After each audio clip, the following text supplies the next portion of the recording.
ये बेटा, इस समय हमारे साथ मनीष यादव है, जो कि किसी परिचय का मोहताज नहीं। मनीष जी, पहले तो बहुत बहुत स्वागत है आपका, बहुत धन्यवाद। मनीष जी, एक सवाल, जहाँ सैकड़ों लोग जो है चुनाव के लिए वोट तो मांग रहे हैं, लेकिन खाली पैर, मैं कहूंगा अपने सहयोगी से दिखाइए, पैर में चप्पल नहीं है, क्या करें? देखिए, इसके पीछे दो कारण हैं। पहला तो महत्वपूर्ण कारण ये है कि लोकतंत्र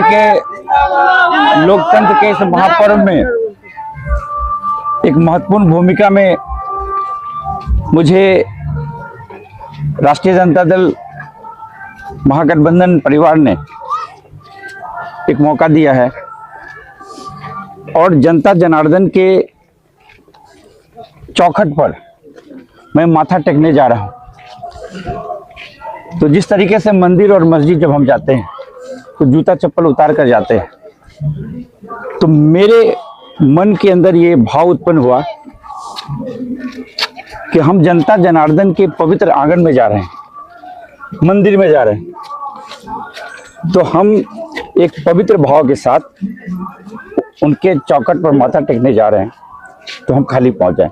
और दूसरा, ये स्थिति है जी, बदहाल स्थिति में सड़क है, पुल है, तो जो दर्द, जो वेदना, जो पीड़ा, जो गरीब जनता जब सड़क पे चलती है, तो जो उनको ये गिट्टी पत्थर कंकड़ जो चुभता है, तो मैं भी उसको एहसास करने के लिए कि उनको कैसा महसूस होता होगा, तो मैं खाली पर चल रहा हूं।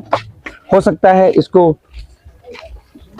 कुछ लोग अनायास लें, लेकिन ये मेरा भाव है। और मैं पिछले, जब से नामांकन के बाद मैंने प्रचार अभियान की शुरुआत की है, मैं ऐसे ही घूम रहा हूँ।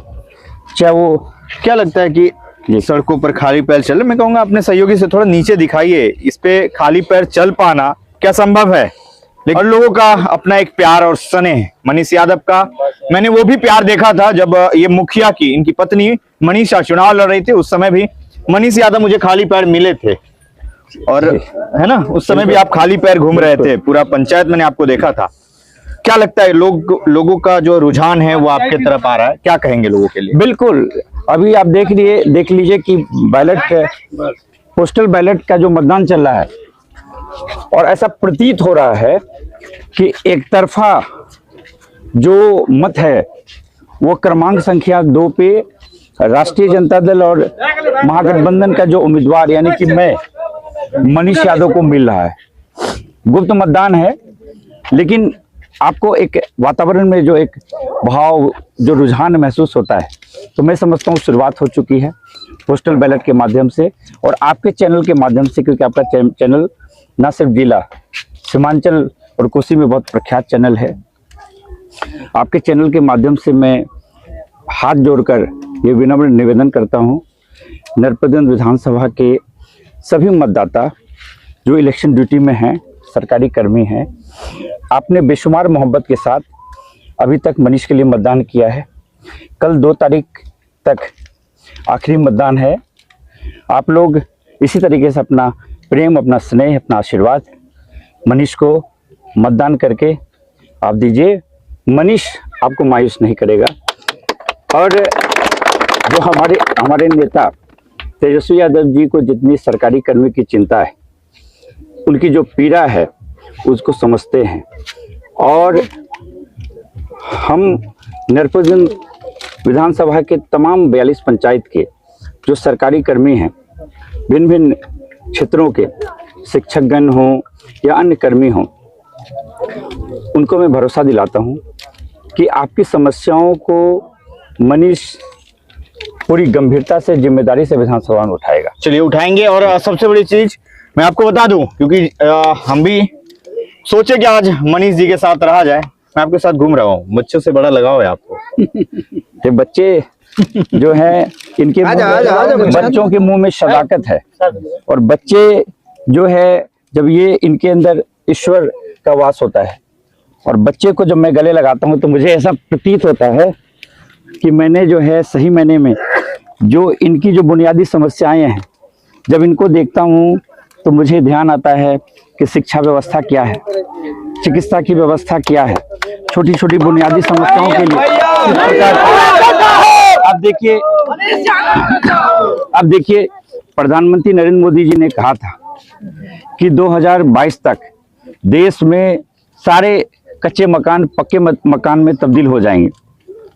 हाथ कंगन को आरसी क्या, आप देख लीजिए क्या क्या स्थिति है। मैं कहूंगा सहयोगी बारिश हो रही जी। है, ऊपर छत नहीं है, और जब मैं चल रहा हूँ तो इस मेरा पाँव जख्मी हो गया है, लेकिन मैं चल रहा हूँ कि सड़क चलने लायक नहीं है, शौचालय की व्यवस्था नहीं है। यानी कि जो बुनियादी समस्याएं हैं, डबल इंजन की सरकार 20 साल से है, हर विभाग त्रस्त है। आज हर मोर्चे पे ये डबल इंजन सरकार फेल हो चुकी है। तो मैं समझता हूँ तेजस्वी जी के नेतृत्व में एक नई सरकार बन रही है। तेजस्वी जी के पास ब्लूप्रिंट है, रोड मैप है, विजन है, एक नवीन विचार है, और मैं समझता हूँ उसको लेकर जो है उन्होंने जो मुद्दा रखा है, उन्होंने मुद्दा रखा है कि हमारी लड़ाई किसी व्यक्ति विशेष से नहीं है, हमारी लड़ाई बेरोजगारी से, हमारी लड़ाई महंगाई से, हमारी लड़ाई पलायन जो बड़ी संख्या में जो लोग हो गए हैं उनकी वापसी को लेकर है, हमारी लड़ाई जो फैक्ट्रीज बंद हो गई हैं उनको लेकर, हमारी लड़ाई शिक्षा चिकित्सा व्यवस्था जो उनकी दुर्दशा है उनको दूर करने की है। तो मेरा कहने का आशय ये है कि एक युग का प्रारंभ बिहार में हो चुका है।